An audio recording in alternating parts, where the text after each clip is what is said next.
is the Dean Obeidallah Show on SiriusXM Progress. And welcome back to Dean Obeidallah Show. We're live Election Day, November 8th. The people on hold, stay on hold. We're going to have plenty of time for calls, but right now, so happy to have on, and I can see her live, thanks to the technology known as Zoom, our friend Mary Trump, host of the Mary Trump Show on YouTube and podcasts. In fact, at 9 p.m. Eastern time, you can check it out. I've tweeted about it. I'm going to join her as well. Mary Trump's got a great list of people. She's a best-selling author, and she's here to help us make sense of what might be a better night than many people are thinking. So, Mary, welcome back. Thanks, Dean. It's great to be here, and I think you could also describe me as a quite anxious American. You're a quite anxious American, and anxious, I know we were talking before we started. I can tell subconsciously I'm more anxious than I want to be. Like I'm trying to hide it, but inside my body's telling me you're anxious. So anxious you're feeling. Are you feeling that the polls? This is just a gut feeling that some of the polls are wrong and in a good way this time. I haven't been paying any attention to them, honestly, because for a couple of reasons. As you know, they've been incredibly wrong. In 2018 and 2020, they were misleadingly wrong. And I just don't think that polling has kept up with the shifts away from landlines, for example, or people's increasingly unwillingness to participate in the system. So, and also just, I think part of the problem with polls is that it's almost as if people think they're required. They need to know what the polls are saying before they vote. Why? You should be voting anyway. Right. So I have not been paying attention. They just make me more anxious than anybody should want to be. It's interesting. Polls are almost like a review before you see a movie. In a way, but the reviews are a little more accurate. The polls are like, they're all over. I was telling people, any candidate you like, you can find a poll saying that candidate's going to win. This year's been off. I've never seen more polls all over. It's literally, you could throw it against the wall, darts, and go like, okay, they're up by 2. Now they're down by 2. So let's talk about corporate media, which is sort of wrapped into what we're talking about here. And that their obsession with red wave bullshit, which wasn't backed up by data. And maybe there'll be a red wave and then I'll look like an idiot, but the data didn't back that up before this election. I can assure you that. No. What is going on with corporate media? Is it simply that are they rooting? Is the executives rooting for Republicans, or do they just go with whatever gets drama? It doesn't matter what the cost is to society? Yeah. I mean, first of all, Dean, if there's a red wave, it doesn't mean you're an idiot. It just means that it's just another example of how the polls are bad, right? Because there's no evidence of a wave of any kind right now.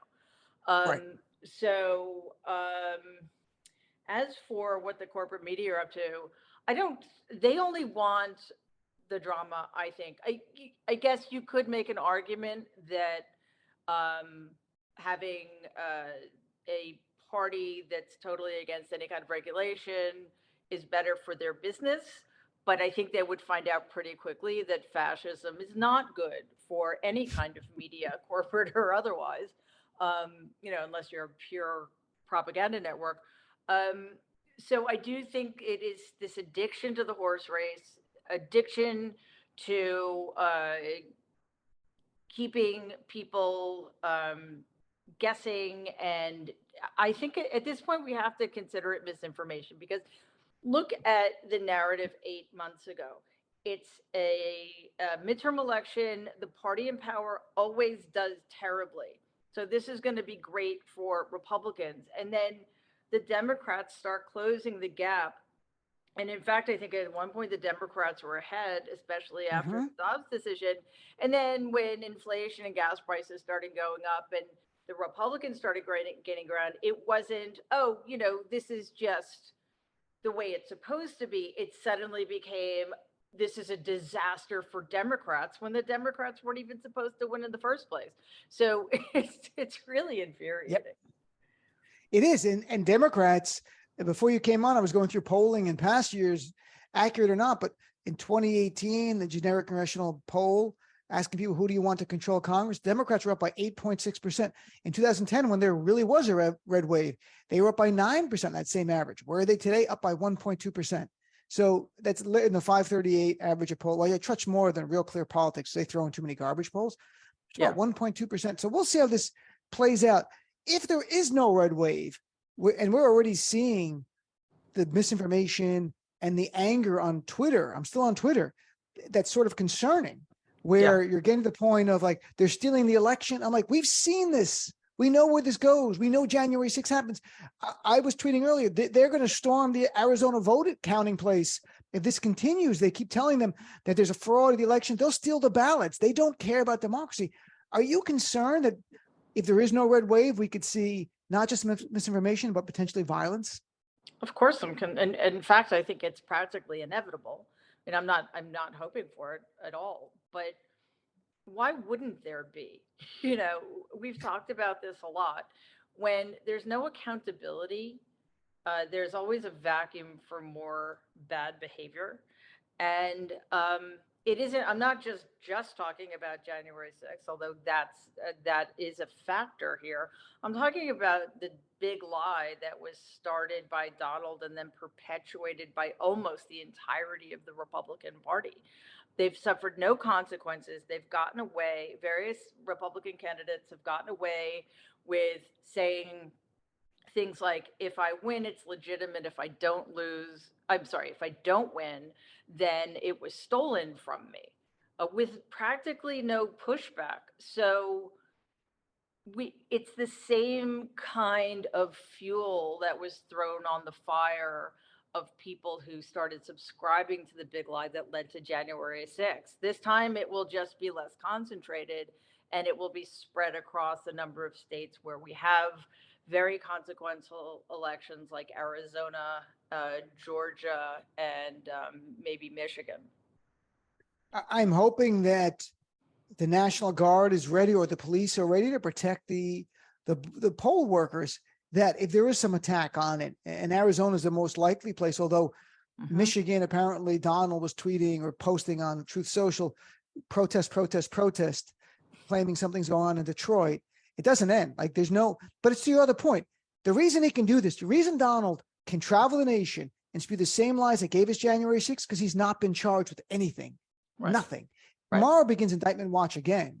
And because we knew he was not going to charge between Labor Day and Election Day. We understand DOJ, that's their loose policy, whatever.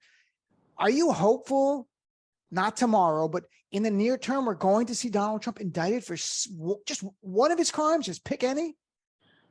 I don't know if I'm hopeful, but all I can say is he has to be. I don't know whether he will be or not, but he has to be. Because if he isn't, then much worse things are going to start happening. And, for example, this doesn't have to do specifically with Donald, but we know that the DOJ has been sending agents around the country to monitor trouble spots, certain polling stations where they're getting complaints. And DeSantis isn't allowing them to do that. Well, he doesn't have the right to keep them out. Federal law, last I checked, in this instance, Trump's state law. So he should be carried out in handcuffs for interfering with what the DOJ feels is necessary to keep the election in Florida free and fair. So I guess it comes down to one, I guess, if they feel that they have enough evidence to indict, which it would be shocking if they didn't, because I think we all know that they did like 2 years ago. And to just if they understand what Donald's about to do in terms of playing this very cynical card of, if I'm announcing, then any attack on me will be a political one, right? Or any indictment of me will be politically motivated. So I think the DOJ has about a week. They cannot wait until Donald decides to announce. So again, hopeful or not, it's what they have to do, whether they will do it or not. Unfortunately, your guess is as good as mine. I'm chatting with Mary Trump. I know in Fulton County, the DA, Fannie Willis, said, while her investigation is going to wrap up by the end of this year, it's still not done. And they're not even at a grand jury that indicts. They're still dealing with an investigative special grand jury. So they might have the evidence, but as soon as she would indict, I imagine, if she's still on that timetable, is January, February type of thing. So, you touched on that. Donald, rumors are, and the media is just salivating. Let me ask you first, anybody more excited about Donald Trump running than corporate media? Well, considering he just threatened to throw reporters in jail and he wished for them to be gang raped in prison, not really sure why they would think that that's good for them. But I guess corporate media, the people running corporate media don't care about the people who work for them, which I guess shouldn't surprise us. But yeah, they probably are, because again, the drama, and now we have this potential turf war between DeSantis, who now is trying to trick his very, very naive followers into thinking that he's the son of God or something. And Donald, who is struggling to come up with a sufficiently biting nickname for DeSantis. Yeah, what did he call him? DeSanctimonious? I'm like, no one knows that. I'm like, your followers have no idea what that even means. So stop it. I'm like, what does that even mean? I wasn't sure. Do you think there's a point though, given the dynamics of the GOP base, that Ron DeSantis, if he was going to run, there's a point he's got to punch back, because if he just gets pounded by Donald all the time, then they're going to say, oh, he's a wimp. He can't take a punch. He's not going to counter when a Democrat comes after him. And I'm hoping for that day. But do you think, honestly, there's a point where he's going to get pressure, like you got to respond to Donald? Well, I think that calculus changed today when Donald threatened to expose some very deep, dark secrets that he apparently has about Ron DeSantis, which he might have, because he had access to all sorts of documents that the FBI, the FBI probably keeps dossiers on everybody in government. So would it shock us if Donald had something about Ron DeSantis? I'm not saying that DeSantis committed crimes or anything, but everybody has something embarrassing that they've done or that happened to them in their life. So I have a feeling that if things keep unfolding this way, unless DeSantis is in a position to call Donald's bluff, DeSantis may just say, you know what, I'm going to wait until 2028 or something, or wait for Donald to drop dead. I don't know. But it just shows you how horribly the Republican Party has devolved into a bunch of just horrible, badly behaved, spoiled brats who will just burn everything down in order to gain an advantage. That's exactly who they are. And it's a remarkable thing we're dealing with. I have to ask you, if the reporting is true and Donald announces next week, and just to remind people, by the way, folks, we're 2 years from November 2024. And when he first ran, he announced in June of 2015, like 17 months before. Now it's 24 months. So it's all a game. Yeah. Well, how do you think he answers when media starts asking him the question, but if you run, you're immediately going to be a lame duck. You can't run for re-election. What do you think he's going to say in response to that? I'm not even sure they'll ask the question, but if they do, he'll probably make a quote unquote joke about how he plans to run for 2 terms or something. He's never been shy about making it explicit that he has no intention of relinquishing power if nobody forces him to. And again, if any Republican gets into office in 2024, I don't think that any of us will be able to stop that. So what's plan B? Do you have a plan B? I was looking at my language skills. I'm limited to Canada, England, and New Jersey. Those are my 3 options right now. So I'm not sure New Jersey is the most accessible of the 3 countries I'm looking at, because I'm a Jersey guy. I think I can hide in Jersey. No one's coming to East Rutherford and stuff. There are places I could hang out there, stuff like that. Maybe, but I don't know that it's gonna. I don't even know if New York will be safe. Certainly not outside of New York City. Definitely not Staten Island, which I consider to be No. part of New Jersey. No offense. Right. Um, yeah, I actually was thinking of starting to look into getting a Scottish passport because my grandmother was Scottish. I don't want to live there though. I was thinking also of Italy, but now fascists are in control over there. So I may just have to find a little island in the Caribbean or something. And with Scotland, I don't know. I've talked to Scottish people who've come to comedy shows in New York. It's not like English. Like it's English, but it's like, whoa, donkey, that kind of stuff. And I'm like, did you say donkey? It's like, no. I was like, there's a part of Scotland where I've spoken to people who you can understand. There's other part where you honestly, they have such a harsh accent when they speak English. I couldn't live there. It would be like a foreign language. Yeah, Glasgow But, is impossible. oh, that's where it is. It's like, what did you say? You sit there. So, but look, we can have a little levity here as democracy is on the ballot. Do you think Democrats, a couple more questions, I'll let you go because I know you're going to be doing your show for many hours tonight. Do you think that there are some people criticizing Democrats on their closing message? Everyone loves to do that. Every pundit, till they get the results, to give themselves plausible deniability. You know, I told them. And then if they win, the Democrats, they go, yeah, I didn't say anything like that.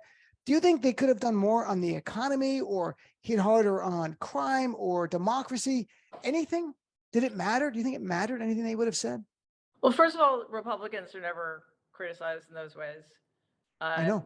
Secondly, it is much easier for the Republicans to have a cohesive message because they're only talking to white, straight Christians, whereas Democrats have to talk to a much broader, more diverse coalition of people.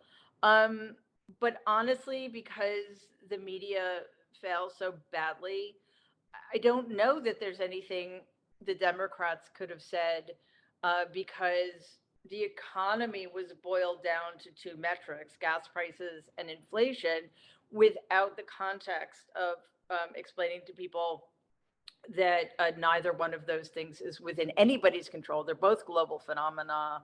And the United States is doing much better than most countries. So there is that problem. Mm-hmm. And, just getting back to polls for a second, besides the polls about who's going to win or lose, there were polls about what people are voting on, right? And there were, any time you saw a reporter or journalist talking about that kind of poll, saying, the economy, inflation, gas prices are the most important issues people are voting on, and democracy is also an issue, but it's far down the list. What those journalists and reporters are telling you is that they have failed miserably at their job. Because if the American people understood what losing democracy looked like, or understood what really is the economy comprises, and what the Democrats have done to mitigate the effects of high inflation, high gas prices, then we probably wouldn't be in the position we're in right now, having to be absolutely terrified that we're going to wake up tomorrow in a lame duck democracy. It's remarkable to see how the media. I watched today corporate media reporters who are probably good reporters, but there's Donald after he's voting, and they ask questions like, "You going to announce? You're going to announce?" As opposed to, "Are you going to deny this election and incite another terrorist attack on the Capitol like you did last federal election?" Like no one would ask them because they don't want to lose access. And you're watching all these, and they're generally young reporters, and they don't want to upset Donald, and that's a mean question. And then because I'm like, this is the first national election since 2020. And if I was a reporter, I would be like, hey, are you going to deny the election results again and radicalize your supporters to potentially attack our Capitol? And they don't ask that. So it's really up to us. I mean, it's like your show, our show here, podcasts, this democratized media where people can have things online with YouTube, because maybe the problem is just relying on corporate media is a mistake. Maybe that's my mistake. That's all. So, So last thing is there any race, like, is there in the hierarchy of races, is there anyone that you're really looking at for any specific reason? I mean, there are a couple, just because it's personal to me, but also because I do think it matters what happens in New York. I'm looking at our governor's race. The idea that any Republican could win the gubernatorial race in New York is quite disgusting. Although, as you know, New York is often terrible at picking mayors and governors. Right.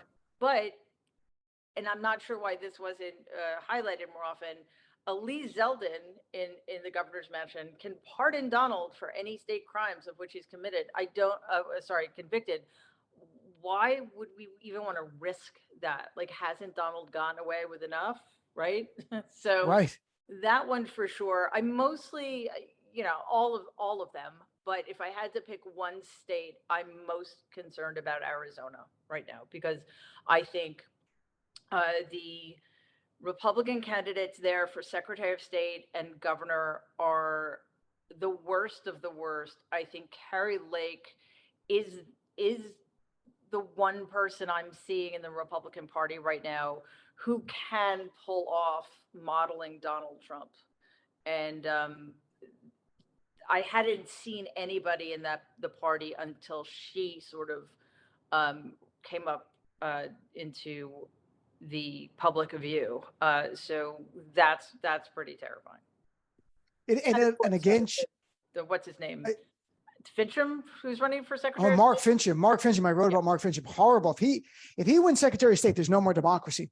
No, he'll overturn the results of the 2020 election if he gets it. He's going to do like sort of the Back to the Future thing. He'll get a DeLorean and go back and get rid of it in 2020.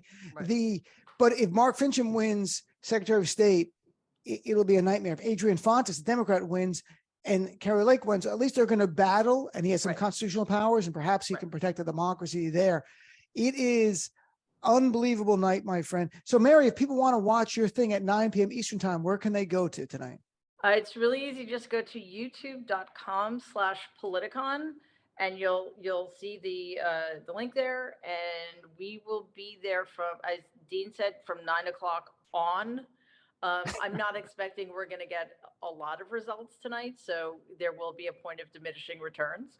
But as long as there's something interesting going on, we will be there, and we will also be preparing people for the very real fact that as soon as this election is over, Democrats need to start working on 2024, no matter what happens. Absolutely. And you can watch Brian Karam get drunk, which is always great. He's a great guy. Oh, no, I don't know. That's right. It's funny. Like, is he drinking his afternoon or night? He's a good guy.